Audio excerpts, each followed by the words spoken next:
Hello, everybody. Thank you for joining today's Jira training session. Before we start, please remember to subscribe, share, like, and feel free to leave me a comment below.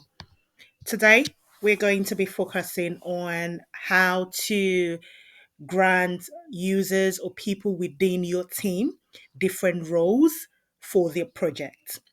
So when I'm talking about roles, I'm talking about being able to make someone a project administrator for your team or developers or the different roles you would have in your organization. The most popular one will probably be making people administrator because they are the key players for your team. A project administrator, briefly, project administrators are people that can help start and stop a sprint, for example. They would be able to help you create your components, for example, create your fixed versions. Fixed versions are the same thing as releases, depending on what you're used to hearing. But they will be able to help you create those in the system so that the other users within your team can then go in and start linking those components or fixed versions to the appropriate ticket as they get them created. So let's go. So what you're seeing on my screen is I'm logged on to Jira and I'm already in my project. So in my project, by default, it defaults to the board section of the project once you log on and you click on your project. So where you need to go to find your permissioning will probably be on the project settings, which is follow my mouse, which is going to be here. For some projects, you will find the project settings just where it is, as you can see. But for some Jira instance, it would be at the bottom at the left hand side, just where my mouse is circling around right now. So for mine, I can see mine here. So I'll be clicking on the project settings. And in here, it takes you to the back end system for your project. And you can see your workflows, you can see your permissionings, you can see all the apps that you have already assigned to your project, your schemas and stuff. You can get to see that at the project settings for individual projects. So now I'm going to be going into access, which is just right underneath the details.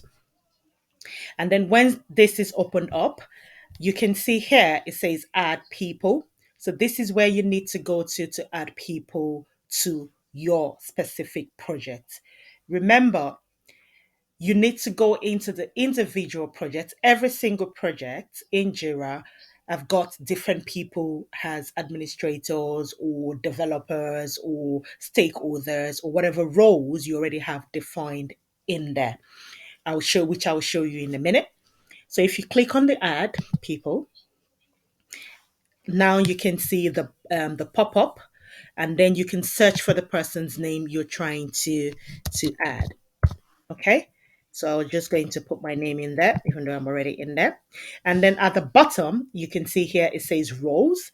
So if you click on the drop down, for my system, my Jira system, I've only got three specific roles defined.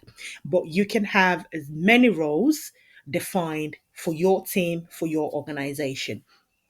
By default, you would have users or members, or you would have users, members, and developers as a default setting that comes with Jira.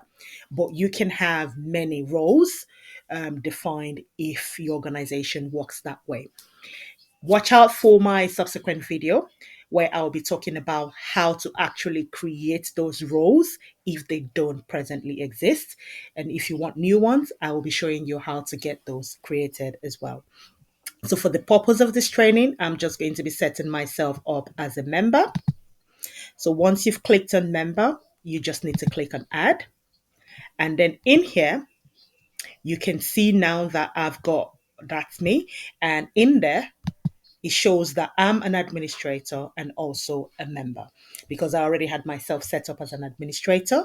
So that's how you can see. So each person could have multiple roles. So you could be an administrator and also a developer. You could be an administrator and also a stakeholder if you have that, depending on the roles you have. So, one the key thing you need to bear in mind once you're talking about giving people permission, I would advise that when making people project admin, giving them project admin roles, you need to try to make sure that you don't have the whole team as an administrator. By default, you can keep it down to two, three people as project administrator. I would strongly advise you don't have one person, just because if that person is not around, is on holiday, is sick, or whatever the situation might be, you need someone else that can go into your project and help you manage the project. So, hence the reason why it's always advisable to have at least two, three people as project administrators. Not really good to have 10, 20 people as administrator, just solely because the administrators do have more privileges compared to just users. And the more administrators you have in your project, it's prone to having more mistakes, or people doing different things, and then your boards or your releases or everything is all over the place. So I'll try to tell you to make it consistent. If you can have minimum three administrators, that would be perfect. But in some organization there might be a reason for you to have more than three. That's also absolutely fine, but just be mindful that people you're giving these permissions to are familiar with the tool and they know how to do certain things with the rights that they have been given. So once you've done that, that's all you need to do. And then that person would then be able to create releases, components, start and stop a sprint, and manage the board as they see fit. Watch out for my subsequent videos when we'll be talking about how to start a sprint, how to stop a sprint, and then how to create releases and components for your individual project. So that will be it for today. Thank you for joining the session.